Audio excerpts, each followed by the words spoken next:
हम पढ़ रहे हैं कि भाई मुसलमानों का उस साइड में भी सबसे पहले कहीं पर कब्जा हुआ था, तो वो जगह थी गजनी। कौन सी जगह थी? और वो गजनी से आगे बढ़ने का प्रयास कर रहे थे, गजनी से इधर अपने भारत की तरफ आने का प्रयास कर रहे हैं। अच्छा, भारत में तो पश्चिमी भारत में आएंगे, यही पड़ेगा सबसे पहले, उधर की तरफ आने वाला। और इधर अपने सबसे पैसे वाली कोई जगह थी, तो वो जगह कौन सी थी? गुजरात। क्योंकि गुजरात के पास समुद्र है, जहां समुद्र होगा वहां पर क्या होगा? विदेशी व्यापार, और विदेशी व्यापार होगा वहां पर हमेशा पैसे ज्यादा होंगे। इधर गुजरात पर कब्जा करना चाहते हैं। और हमने पढ़ा कि गुजरात पर वो कब्जा करने के लिए आ रहे हैं, लेकिन चौहान उनको बीच में रोक देते हैं कि गोविंद थर्ड गजनी के राजा को मारवाड़ पार नहीं करने। पढ़ते हैं हम ऐसी बातें कि उधर से कोई आए दूसरे गर्दन मतंग, अजय राज ने उनको रोक दिया। कभी उधर से तुर्क आए, तुर्कों को अरुणराज ने हराकर उस जगह पे क्या बना दिया आपकी। कभी विग्राज चतुर्थ कहता है कि मैंने तुर्कों को पीट पीट के अटक के पार भगा दिया, मैं चाहूंगा कि उत्तराधिकारी इनको अटक पार। उधर से लफड़े चल रहे हैं, उधर से इनको आने नहीं दे रहे। अब गजनी के अंदर एक राजा बना, उस राजा का नाम क्या है? मोहम्मद गौरी। क्या नाम है? और मोहम्मद गौरी को लगा इस रूट से चलना ही नहीं है, रूट चेंज करते हैं। मोहम्मद गौरी अफगानिस्तान, गजनी अफगानिस्तान में, अफगानिस्तान से घुसता है पाकिस्तान। दो रूट है, एक तो अफगानिस्तान से पाकिस्तान के सिंध में आ जाओ, और सिंध में आके गुजरात जाओ। एक तरीका है अफगानिस्तान से पाकिस्तान के पंजाब में आओ, पंजाब से राजस्थान आओ, और राजस्थान से कहां चले जाओ? गुजरात। कौन से दो रूट है? या तो सिंध और सिंध से गुजरात, या पंजाब, पंजाब से राजस्थान और राजस्थान से कहां जाओ? गुजरात। अब तक ये रूट ले रहे थे, पंजाब, पंजाब से राजस्थान, राजस्थान से कहां जाने की कोशिश कर रहे हैं? गौरी ने इस बार दिमाग लगाया, गौरी ने कहा अपने सिंध जाएंगे। तो अफगानिस्तान से पाकिस्तान घुसता है, पाकिस्तान से कहां जाता है? वो सिंध, और सिंध से वो कहां जाने की तैयारी करता है? गुजरात। तो लगा इधर राजस्थान बीच में आएगा नहीं, इन लोगों से भी पंगा नहीं लेना पड़ेगा अपने, और सीधे सीधे अपने कहां चले जाएंगे? गुजरात। फिर उसके मन में पूरा कॉन्फिडेंस है, उसे समाचार थे कि गुजरात का राजा टाबर है, बालक मूल राज। कौन है वहां का राजा? तो उसने कहा राजा भी कोई ढंग का है नहीं वहां पे, और अपने जाके वहां पे कर लेंगे कब्जा, ढंग से कब्जा करेंगे। कब्जा करके एक तो जितने मंदिर मंदिर तोड़ सकते हैं वो तोड़ेंगे, जितना धन लूट सकते हैं वो लूटेंगे, और मजा आ जाएगा, उधर गुजरात पर अपना कब्जा हो जाएगा। इसलिए सिंध आया, सिंध से कहां बढ़ने की कोशिश कर रहा है? इधर नायिका देवी बैठी हुई अपने बच्चे का राज संभाल रही है। लड़का कौन है उसका? बालक मूलराज, और उसके संरक्षिका गार्जियन उसकी मम्मी, और मम्मी का नाम क्या है? नायिका देवी को समाचार मिला कि गौरी जैसा बड़ा आक्रमणकारी इस तरफ आ रहा है, अपने को तैयारियां करनी चाहिए। क्या तैयारियां की जाए? बुलाया मंत्री संत्री सामंतों को बुलाया, पूछा अपने पास कितना सामान, असला, हथियार कितने अपने पास? पता चला साहब अपनी स्ट्रेंथ ये है, पता चला कि अपनी स्ट्रेंथ गौरी के मुकाबले बहुत ज्यादा कम है। और यदि मैदान के अंदर लड़ाई हुई, तो मैदान की लड़ाई के अंदर वह सेना हमेशा जीतेगी जिसकी संख्या ज्यादा है। आप अकेले कितने भी बहादुर हो, 10 आदमियों को नहीं मार सकते, 10 आदमी आपको मारे, सीधी सी बात है। जब मैदान की लड़ाई होगी तब तो इनकी जीतने की संभावना रहेगी। इसलिए जब भी सेना कम हो, तब लड़ने का सबसे अच्छा तरीका पहाड़। कौन सा तरीका? इसलिए नायिका देवी ने कहा कि पहाड़ों में बैठ के लड़ेंगे। कहां लड़ेंगे? पहाड़ों में बैठ के। तो जहां से गुजरात शुरू होता है उन्हीं पहाड़ों में चल लिया जाए। गुजरात शुरू, आबू के बाद गुजरात शुरू हो जाता है, उसने कहा आबू, आबू चलते हैं, आबू में जाके लड़ते हैं, बाउंड्री में नहीं घुसने देना। ये तो सोच रहे हैं कि गुजरात पे कब्जा करेंगे, इंच कदम नहीं रखने देंगे, वहीं रोकेंगे इनको। जैसे आबू वाली तलहटी के अंदर एक गांव, और उस गांव का नाम है काइंद्रा। क्या नाम है? तो काइंद्रा में रोका जाए। तो काइंद्रा में पहाड़ थे, उन पहाड़ों के बीच में अपनी सेना लगाई। काइंद्रा में घुसने का जो रास्ता था, उस तरफ से वो आया करते थे, रास्ता था वो बहुत संकड़ा था, संकड़ा रास्ता। इसका मतलब गौरी की पूरी सेना एक साथ नहीं घुस पाएगी, थोड़ी थोड़ी सेना घुसेगी, थोड़ी थोड़ी सेना घुसेगी, उसको कैसे कहां कैसे मारना है वो सब अपने तय कर लेंगे। रानी नायिका देवी ये भी जानती थी कि अकेले पार नहीं पड़ेगी, इसलिए पड़ोसियों से सहयोग लिया जाना चाहिए, और उसने पड़ोसियों से सहयोग मांगा। उसने आबू के परमारों को, जालोर के चौहानों को और नाडोल के चौहानों को कहा कि आप लोग साथ देने के लिए आइए, एक विदेशी आक्रमणकारी के खिलाफ लड़ने जा रहे हैं। हम आपस में कितने भी लड़ते होंगे, चौहान चालुक्य लड़ते होंगे, नाडोल आबू वाले लड़ते होंगे, आबू और गुजरात वाले लड़ते होंगे, लेकिन इस समय एक दुश्मन के सामने हमें मुकाबला करना है, वो दुश्मन हमारे देश का नहीं। इसलिए एक बार आपस की लड़ाइयां भूलिए और सारे के सारे मेरे साथ देने के लिए आइए। तो अपने राजस्थान के राजाओं ने उतना ही शानदार रेस्पॉन्ड किया। नाडोल से केलर ने कहा कि मैं आ रहा हूँ, केलर का छोटा भाई कीर्तिपाल उसने कहा मैं इधर तैयार बैठा हूँ, मैं आ रहा हूँ, और जवाई साहब भी साथ ले लो। धारावास को दो राजकुमारी हम दीदी ना, गीता देवी और श्रृंगार देवी, कहा भाई अपने भी ले लो। तो दो ससुर जी और एक कौन हो गया उनका जवाई, तीनों किसका साथ देने के लिए गए? नायिका देवी। कहां पे? तो नायिका देवी, दो प्लानिंग है नायिका देवी। एक प्लानिंग है कि सेना कम है इसलिए मैदान में नहीं लड़ेंगे, कहां पे लड़ेंगे? पहाड़ों। हम अकेले नहीं लड़ेंगे, किसके साथ में लड़ेंगे? बाकी राजाओं का सहयोग लेकर लड़ेंगे। और बाकी राजस्थान के राजा उनको बुला लिया, अपनी सेना की ढंग से फील्डिंग जमा रखी। गोरी वहां से आराम से कॉन्फिडेंट हुआ आ रहा है, अरे ये अब आप गुजरात पहुंचे, थोड़ा सा बचा है, ये आबू तो पहुंच गए, आबू के बाद में क्या शुरू हो जाएगा? गुजरात। और घुसते ही मंदिर तोड़ने अपने को, घुसते लूटपाट करनी शुरू करनी है। और फिर वो टाबरिया राजा है वहां पे, बालक मूलराज, उसको मार मूर के कब्जा करेंगे, उल्टा रानियों वाणियों उठा के लाएंगे, कौन वहां की रानियों वाणियां सब। और जैसे गोरी काइंद्रा में घुसता है, काइंद्रा में घुसने के बाद उसको पता चलता है कि मामला गंभीर है। इतना मारा था, इतना भयंकर मारा था कि आसपास ही नहीं रुके, वापस गजनी गए हैं। गांव में अक्सर जब किसी की लड़ाइयां होती है ना, तो तू मैं जब होती है, गाली गलौज जब होता है, तो कोई आदमी किसी को धमकी देता है कि भाई साहब हमारे से पंगा ले मत लेना, हमारे से लड़ाई की ना तो रास्ता बुला देंगे। क्या बुला देंगे? गोरी रास्ता भूल गया इस साइड का। गोरी कब आया है? 1100। इतना पीटा गोरी को इधर कि अगले 13 साल तो हिम्मत नहीं हुई भारत की तरफ देखने की। अगली बार आया 1191 में। कब आया? तब रास्ता पंजाब बोला है। रास्ता कौन है? ये हमारी एक महिला ने उस दिन बताया कि फ्लावर नहीं है, फायर है मैं। हमारी एक महिला ने बताया कि कमजोर समझने की कोशिश है, इसलिए मैं उस बात को पुनः दोहराता हूं, हम वीरांगनाओं का देश है। किसका देश है? मुझे इस बात पर बड़ी आपत्ति रहती है कि हमने लिखना कैसे शुरू कर दिया कि महिलाएं शुरू से अबला रही है।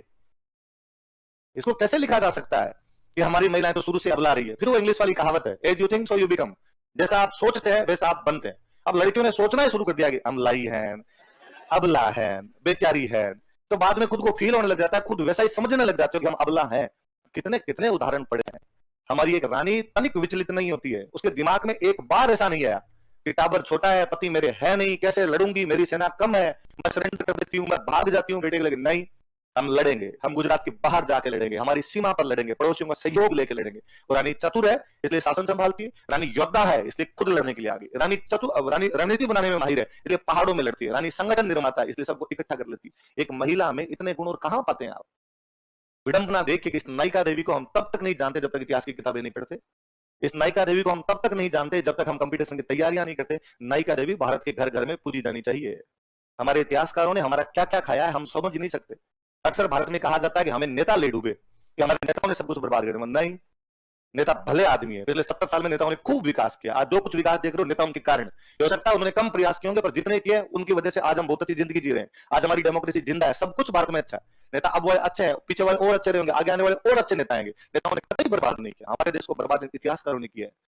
जिस देश के इतिहास को लोग खा जाते हैं, जिस देश के इतिहास के बारे में उसकी पीढ़ियों को पता नहीं होता, वो पीढ़ी बर्बाद होती है। हमें काइंद्रा नहीं पढ़ते हम। अब कैसे हो सकता है कि भारत में रहे कोई आदमी काइंद्रा के बारे में जाने ना? तो मेरा किसी एक देश में पहले बताया था कि दर्द होता है इस काइंद्रा को पढ़ के।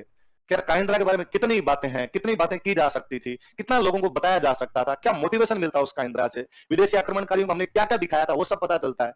वरना हमारी इतिहास की किताबें कहती है 712 में मोहम्मद बिन कासिम ने सिंध पर आक्रमण किया, सिंध पे कब्जा कर लिया, और फिर 1192 में मोहम्मद गोरी ने पूरे भारत पर कब्जा कर लिया। अरे 712 से 1192 के बीच में 500 साल हराया है, 500 साल जूझे हम यहाँ पर, 500 साल तक किसी बाहर वाले को अंदर नहीं आने दिया है। तुम उसका हिसाब क्यों नहीं देते? तुम डायरेक्ट या तो 712 बताते हो, उसके बाद 1192 पे तो 500 साल वो उधर से फूल थोड़ी बसा रहे थे। हर साल हमला हुआ है, 365 दिन में एक दिन नहीं बीता जिस दिन हमला नहीं हुआ है। हम 365 दिन अगले 500 सालों तक लगातार लड़े हैं। हम लड़े थे इसलिए भारत की सीमाएं सुरक्षित थी, हम लड़े थे इसलिए आक्रमणकारियों को हमने भारत में घुसने नहीं दिया। हम एक सिंगल युद्ध हारे तराई पूरे भारत पे कब्जा कर गए। वो फिर बताए देखिए भारत में आगे कौन कौन लड़े उनसे? क्या हमसे आगे राजस्थान क्रॉस करने के बाद बाकी राज्य नहीं थे क्या? किस किसने मुकाबला किया, किस किसने बाहर निकालने के प्रयास किए? लड़ने वाले केवल हम रहे थे। हम थे तब तक भारत सशंक था कि उसको किसी भी प्रकार की कोई यूं नहीं थी कि भाई डर होगा कोई नहीं होगा, वो निशंक रह रहा था एकदम। हम जिस दिन एक युद्ध हारे हैं, एक युद्ध हारते उन्होंने दिल्ली पे कब्जा किया, दिल्ली पे कब्जा करने में अगले 50-60 साल बाद तो कन्याकुमारी थे तुम्हारे वो, तो विंध्याचल सब क्रॉस कर गए यार। तब तुम्हें किसी को नहीं लगा कि यहाँ पे रोकने वाला कौन होगा? ये रोकने वाला काम केवल और केवल हम कर रहे थे। काइंद्रा पढ़ा जाना चाहिए, बच्चों को बताया जाना चाहिए। मैं किसी क्लास के अंदर किसी ने पढ़ाया होगा, टाबरों ने वीडियो कट करके लगा दिया हो, और मैंने कहा नायिका देवी के बारे में नहीं पता, इससे बुरा तो क्या होगा। अभी गुजराती भाषा में नायिका देवी पे मूवी रिलीज हुई है, गुजरात वाले बताते हैं, गुजरात वाले जानते हैं, पर नायिका देवी क्या केवल गुजरात की नायिका है? क्या गुजरातियों को जानना चाहिए नायिका देवी के बारे में, और किसी को नहीं जानना चाहिए? क्या नायिका देवी केवल उस दिन केवल गुजरात के लिए लड़ रही थी? यदि वो गुजरात के लड़ रही थी, हमारे वाले राजा क्या कर रहे हैं वहां?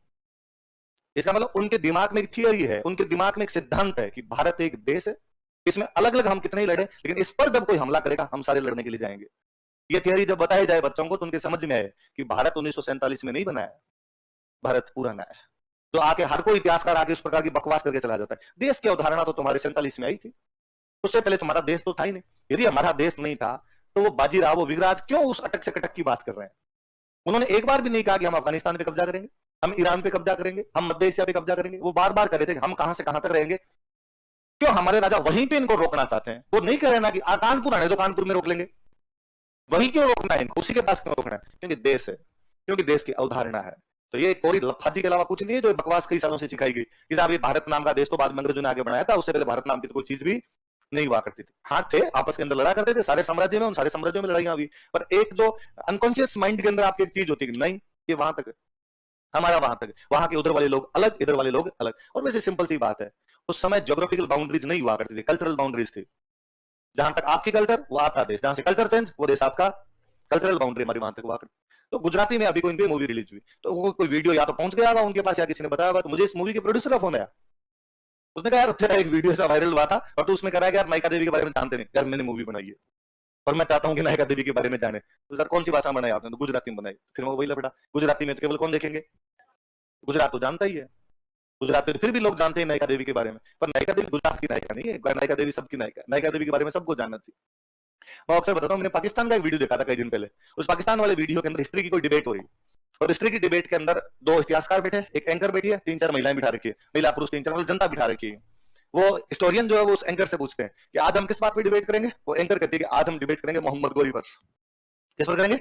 मोहम्मद गोरी पर। तो इतिहासकार बड़ा राजी होकर आगे बढ़ता है और कहता है, ओ मोहम्मद गोरी वो बड़ा जंगजू बंदा सी, जंगजू युद्ध लड़ने वाला योद्धा मोहम्मद गोरी बड़ा जंगजू बंदा। तो एंकर कहती है हाँ उसी मोहम्मद गोरी की आज हम बातचीत करेंगे, बताइए हमें मोहम्मद गोरी के बारे में क्या क्या था उसने। तो वो वापस कहता है कि मोहम्मद गोरी उन्हें हिंदुस्तान से 2 बार अलग अलग रास्ते तो अटैक किया। एक बार गया सी खैबर दर्रे तो दूसरी बार गया थी बुलंद दर्रे।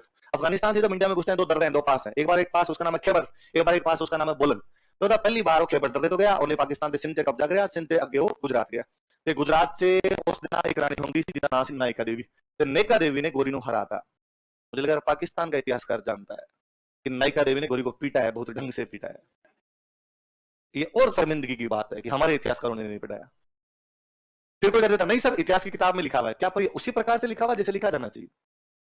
क्या हम हल्दी घाटी युद्ध के बारे में हर कोई आदमी नहीं जानता? इसी प्रकार से कायंद्रा नहीं बताया जाना चाहिए था। पर ये कायंद्रा यदि आप बताते हो तो कई मिथक तोड़ते हो, पर कई लोगों को अपनी उस आइडियोलॉजी को तोड़ना पसंद नहीं होता, क्योंकि कायंद्रा बताया जाए तो सबसे पहले ये मिथक टूटता है कि आपकी यहाँ की महिलाएं अबला थी। तब आपको कहना पड़ेगा साहब महिलाएं सबला थी। तब आपको ये मिथक टूटता है कि साहब हमारी महिलाओं के पास कोई अधिकार नहीं था। अधिकार नहीं है तो एक रानी युद्ध करने कैसे आ गई अपनी रियासत से बाहर? तब आपके फिर आप कहा जाता है साहब हमारी महिलाओं को तो दबाया गया था बेचारियों को, इसलिए उनको कुछ भी नहीं आता था। कायंद्रा पढ़ाया जाए तो बताना पड़े साहब आता क्या नहीं था, उसने आसपास के राजाओं का संगठन बना लिया था। कायंद्रा पढ़ाया जाए तो बताना पड़ेगा साहब 4 दीवारी के अंदर नहीं थी हमारी महिलाएं, 4 दीवारी के बाहर थी, वो छापामार युद्ध करने जानती थी। वो युद्ध के मैदान कहां होगा इसका भी निर्णय लेती है वो, कि हम गुजरात में नहीं लड़ेंगे, हम कायंद्रा में। इनकी राजधानी थी पाटन। चालू राजधानी कौन सी थी? आप कभी अहमदाबाद के पास पाटन और आबू की दूरी नाप लेना कितनी है, बस से जाने में 3-4 घंटे लग जाए। वो उस टाइम वहां पर ऊंटों पे, घोड़ों पे, हाथियों पे बैठ के वहां पहुंचे होंगे कि नहीं यार यहाँ लड़ाई नहीं करेंगे, लड़ाई की लोकेशन अपनी वो होनी चाहिए, वहां जाके लड़ाई करेंगे। तो खुलेंगे इनके पर्दे पास कई होंगे खूब धीरे धीरे। अभी थोड़े दिन पहले 2019 के आसपास में अपने उत्तर प्रदेश के गांव के अंदर खुदाई हुई, सिनोली। उत्तर प्रदेश का गांव कौन सा है? सिनोली। सिनोली नाम के गांव के अंदर खुदाई होती है। उस खुदाई के अंदर पूरा गांव मिलता है, लोगों की लाशें मिलती है, कब्रें मिलती है लोगों की। एक कब्र के अंदर एक महिला की कब्र है, एक महिला सो रही है, महिला की कब्र है, उसके पास तलवार रखी हुई है। क्या रखी हुई है? इसका मतलब वो सेनापति रही होगी कोई, और सेनापतियों को जब दफनाते तब उनके साथ हथियार रख दिया करते थे। 5000 BC की कब्र है वो। 5000 को BC 2022 आ गया AD, मतलब 5 और 2 7, 7000 साल पहले हमारी महिलाएं तलवार लेके चल रही थी। ये उन दिनों की बात है जब बाकी पूरी दुनिया केले के पत्ते बांध बांध के घूमती थी। तब तो महिलाएं सबला थी। उसके बाद में आपने अबला आईडी किताबों के अंदर लिखना कर दिया तो बात दूसरी। तो कायंद्रा के तो कौन जीता है याद रहेगा? एक एक आदमी को आगे और बताओगे, आज जाके पकड़ पकड़ के बताना किधर आ रहे हैं। लिखो।